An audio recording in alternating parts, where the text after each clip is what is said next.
Hello and warm welcome to our channel GTU students.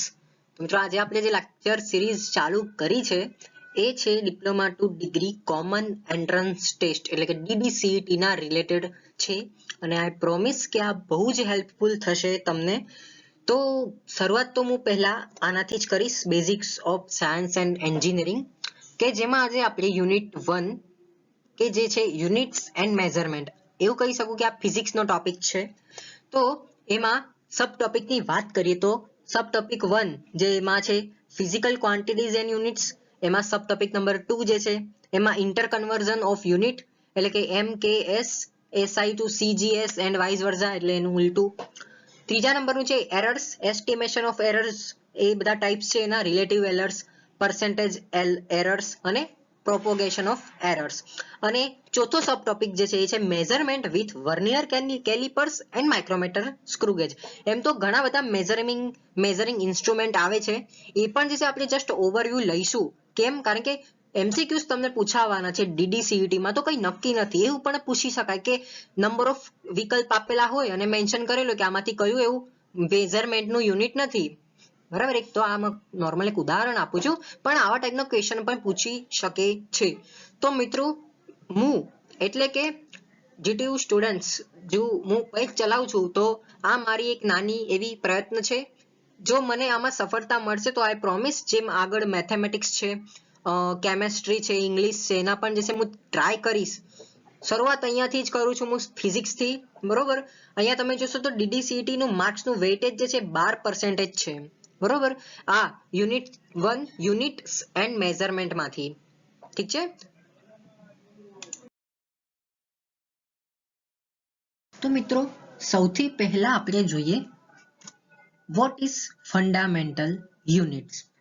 તો મૂળભૂત એકમો શું છે? તો જુઓ, કોઈ પણ ભૌતિક રાશિને દર્શાવવા માટે એકમની જરૂર પડે છે, પરંતુ પ્રાચીન કાળમાં જુદા જુદા પ્રદેશના લોકો એક જ રાશિ માટે જુદા જુદા એકમો વાપરતા હતા. આથી બીજા પ્રદેશના લોકો સાથે વસ્તુઓનો વિનિમય કરવામાં અવગણતા ઊભી થતી હતી. ઓબ્વિયસલી વાત છે મિત્રો, અગર આપણે અહીંયા લેન્થ જે છે આપણે મીટરમાં કરીએ છીએ અને કોઈ બીજા દેશમાં કોઈ કહી દે કે ભાઈ અમે લેન્થ કેજીમાં મેઝરમેન્ટ કરીએ છીએ, તો આ રોંગ છે ને, બરોબર. તો બીજા દેશના લોકો જે છે એક જુદું બધું વાપરતા હતા. તો આ અવગણતા વિવિધ દેશો વચ્ચે વેપારનો વિકાસ થતા વધવા લાગી. આથી વેપારથી એકબીજા સાથે જોડાયેલા દેશોના વૈજ્ઞાનિકોએ ભેગા મળીને જેમ કે લંબાઈ, દ્રવ્યમાન અને સમય એ ત્રણ રાશિઓને મૂળભૂત રાશિઓ તરીકે સ્વીકારી અને આ ત્રણ રાશિના એકમોને જ આપણે ફંડામેન્ટલ યુનિટ્સ એટલે કે મૂળભૂત એકમો તરીકે એને માન્યતા આપી છે.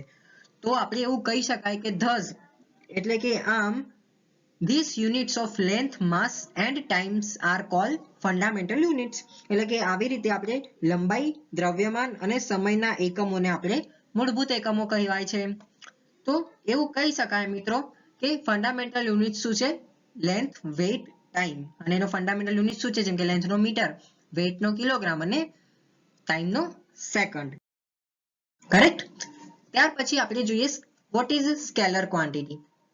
તો સ્કેલર ક્વોન્ટિટી એટલે કે અદિશ રાશિઓ. A scalar quantity has only magnitude એટલે કે જે ભૌતિક રાશિને દર્શાવવા માટે માત્ર મૂલ્યની જરૂર પડે, એટલે કે આપણે ફક્ત મેગ્નિટ્યુડની જરૂર પડે, દિશાની જરૂર પડતી નથી. તો તેવી ભૌતિક રાશિને આપણે શું કહેવામાં આવે છે? સ્કેલર ક્વોન્ટિટીઝ એટલે કે અદિશ રાશિઓ કહેવામાં આવે છે. તો અહીંયા અમે અમુક એક્ઝામ્પલ્સ લખ્યા છે, જેમ કે length, area, volume, speed, mass, density, pressure, temperature, entropy, energy, work અને પાવર. આ તમે લખી લો, બરોબર. ઇન કેસ આમાંથી બી તમને પૂછી શકે છે.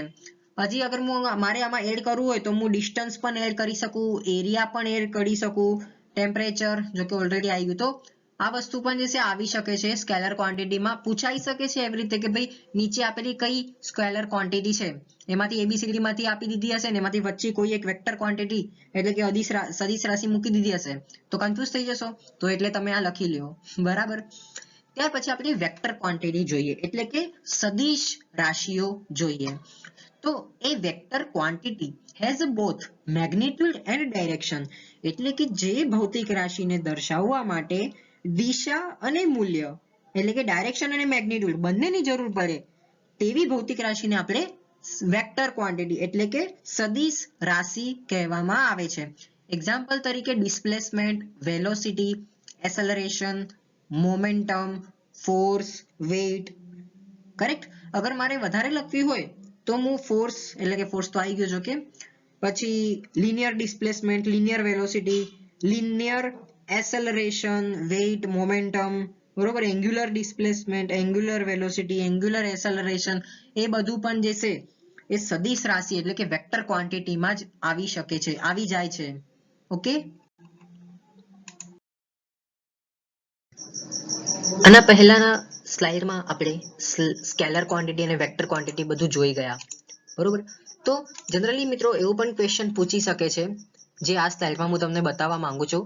તમને આપી દીધેલી હશે ફિઝિકલ ક્વોન્ટિટી, સપોઝ કરો કે ડિસ્ટન્સ, અને તમને એવું પૂછી શકે છે કે ભાઈ ડિસ્ટન્સનો યુનિટ શું હશે. નીચે કદાચ આપી દીધેલો હશે સેકન્ડ, મીટર, મીટર પર સેકન્ડ કે પછી મીટર પર સેકન્ડ સ્ક્વેર વગેરે વગેરે. તો આના પછીના સ્લાઇડમાં હું આ બધા યુનિટ્સ જ જે છે કવર કરવાનો છું. તો સૌથી પહેલા જે છે ફિઝિકલ ક્વોન્ટિટી તરીકે આપણે ડિસ્ટન્સ ગણી લઈએ કે જેનો સિમ્બોલ ડી થશે, કાં તો પછી તમે એસ પણ એને કન્સિડર કરી શકો છો. તો એનો યુનિટ શું થશે? મીટર. એક્ઝામમાં તમને ફક્ત એમ પણ આપી દીધેલો હશે કે ભાઈ શું છે, બરાબર. તો તમને ખબર પડી જાય કે ભાઈ M is called as a unit meter, which means meter. બીજી ફિઝિકલ ક્વોન્ટિટી છે હાઇટ, કે જેનો સિમ્બોલ છે એચ અને એનો યુનિટ છે મીટર. તેવી જ રીતે વેવલેન્થ એટલે કે એલ થાય છે એનો સિમ્બોલ અને યુનિટ જે છે એનો મીટર એટલે કે એમ. તેવી જ રીતે એમ્પ્લિટ્યુડ કે જેનો સિમ્બોલ એ છે અને યુનિટ જે છે એ છે મીટર એટલે કે એમ. તેવી જ રીતે ટાઈમ કે જેનો સિમ્બોલ છે સ્મોલ ટી અને યુનિટ થાય છે એનો સેકન્ડ એટલે કે સ્મોલમાં એસ. પછી આવે છે સ્પીડ કે પછી ફાઇનલ સ્પીડ કે જેને આપણે સિમ્બોલ વી તરીકે કન્સિડર કરીએ છીએ, જેનો યુનિટ છે મીટર પર સેકન્ડ. તેવી રીતે ઇનિશિયલ સ્પીડનો સિમ્બોલ છે યુ અને યુનિટ છે મીટર પર સેકન્ડ. જુઓ મિત્રો, અહીંયા સિમ્બોલ જે મેં મેન્શન કરેલો છે બહુ ઓછા ચાન્સીસ છે કે આવું તો નહીં જ પૂછાય DDCET-માં, પણ જસ્ટ આ મેં તમારી માટે રાખ્યું છે કે સપોઝ કરો ફ્રીક્વન્સી આપ્યું હોય તો તમને એવું ખબર પડી જાય કે ફ્રીક્વન્સીનો સિમ્બોલ શું છે તો કે એફ અને એનો યુનિટ શું છે તો કે હર્ટ્ઝ. કરેક્ટ. અને એનું એક્સપ્રેશન આપણે HZ તરીકે લખીએ છીએ. ઓકે.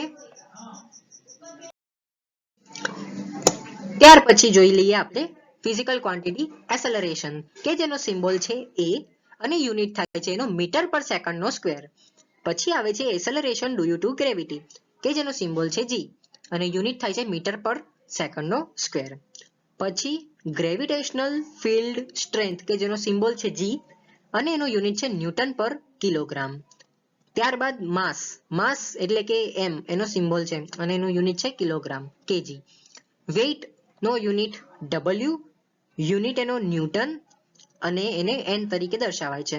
પછી ફિઝિકલ ક્વોન્ટિટી ફોર્સ કે પછી થ્રસ્ટ એનો સિમ્બોલ છે એફ કે જેનો યુનિટ છે ન્યૂટન એટલે કે એન. પછી એનર્જી કે જેનો સિમ્બોલ છે ઈ, એનો યુનિટ છે જૂલ કે પછી kilowatt hour, joule kilowatt hour, right. પછી કાઇનેટિક એનર્જી કે જેને કે ઈ કે તમે કંઈ પણ કહી દો કે જેનો યુનિટ છે જૂલ કે જેને જે તરીકે લખાય છે. પછી આવે છે પોટેન્શિયલ એનર્જી EP કે જેનો યુનિટ છે જૂલ. કરેક્ટ.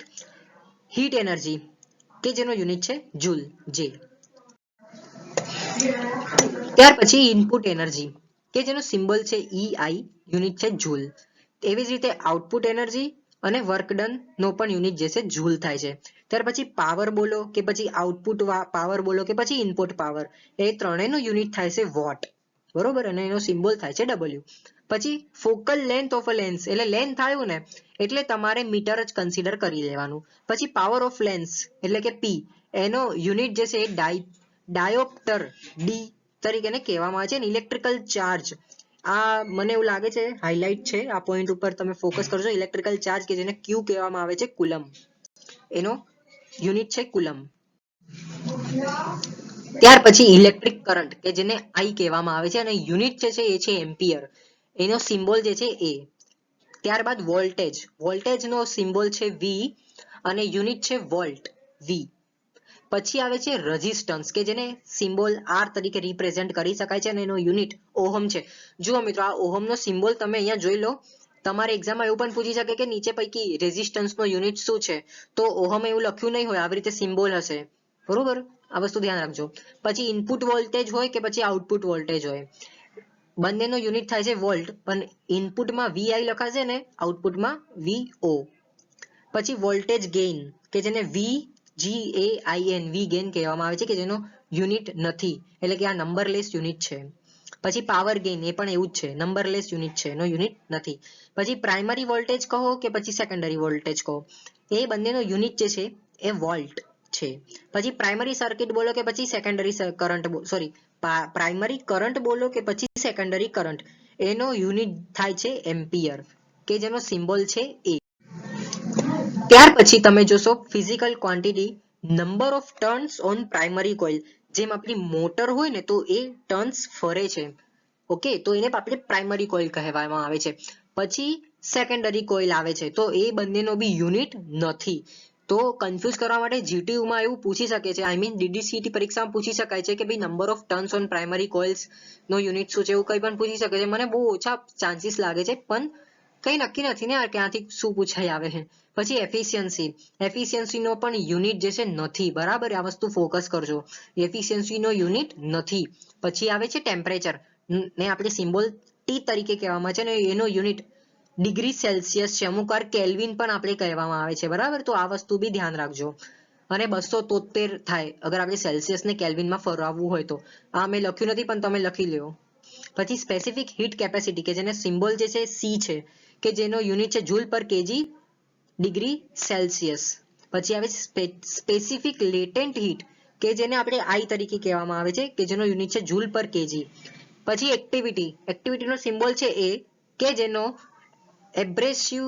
એબ્રેસિવેશન્સ એટલે કે તેનો યુનિટ બ્રિકવેરલ છે, બરોબર. પછી આવે છે કાઉન્ટ રેટ કે જેનો સિમ્બોલ તો નથી પણ એને કાઉન્ટ્સ પર મિનિટ એનો યુનિટ તરીકે આપણે કન્સિડર કરી શકાય છે. પછી ઇક્વિવેલન્ટ ડોઝ કે જેને એ જ કહેવામાં આવે છે કે જેનો યુનિટ છે સાયવરન્ટ. આ બહુ હાર્ડ થઈ ગયું પણ મેં લખ્યું છે કે ઇન કેસ જો પૂછી શકાય.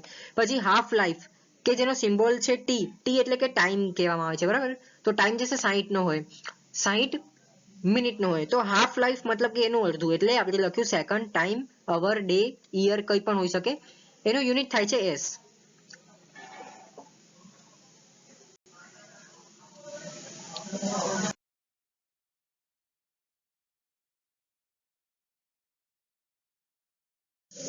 તો મિત્રો આઈ જસ્ટ હોપ કે તમે આખો વિડીયો જોયો હશે, વોચ કર્યો હશે. એના પછી આપણે સબ ટોપિક નંબર 2 માં આગળ મળીએ. તો અગર તમે મારી ચેનલમાં નવા છો તો પ્લીઝ લાઈક કરી દો, શેર કરી દો અને સબસ્ક્રાઇબ કરી દો. અને મેં જેટલું આટલું મટીરિયલ બનાવેલું છે આ સ્લાઇડમાંથી, તો તમે સ્ક્રીનશોટ લઈ લેજો એનો, અને રોજે તમારા માઇન્ડમાં એને એક વખત જોતા રહેજો, રિકોલ કરતા રહેજો, કેમ કે આ વસ્તુ એવી છે કે તમને એક વખત તો નહીં આવે, તમે એક વખત વાંચશો તો નહીં આવે, પણ તમારે જલ્દી તમારા માઇન્ડને આ વસ્તુને રિકોલ કરવું પડશે, ઓકે. તો જે મિકેનિકલ છે, ઇલેક્ટ્રિકલ છે, એ લોકો માટે તો જસ્ટ આ લલ્લુ પંજુ જેવો લેક્ચર હું કન્સિડર કરી શકું છું, કેમ કે એ લોકો ભણતા જ આવ્યા છે આના રિલેટેડ. અને મને એવું લાગે છે કે સબ ટોપિક 1 જે હમણાં કવર કર્યો યુનિટ્સ વાળો, ઓકે, આ સ્લાઇડમાં, તો મને નથી લાગતું કે આવા ટાઈપના જ ક્વેશ્ચન પૂછા છે. મને એવું નથી લાગતું કે આનાથી બહારનું હશે, કેમ કે એ લોકો વધારે યુનિટ્સ અને મેઝરમેન્ટમાં આ લોકો શું પૂછી શકે છે, ઓકે. તો આના પછીનો જે બીજો સબ ટોપિક છે એ બી આના કો રિલેટેડ જ છે, તો એ આપણે જોઈએ. તો પ્લીઝ લાઈક કરી દો, શેર કરી દો અને સબસ્ક્રાઇબ કરી દો. Again I request to you, thank you so much for watching my video.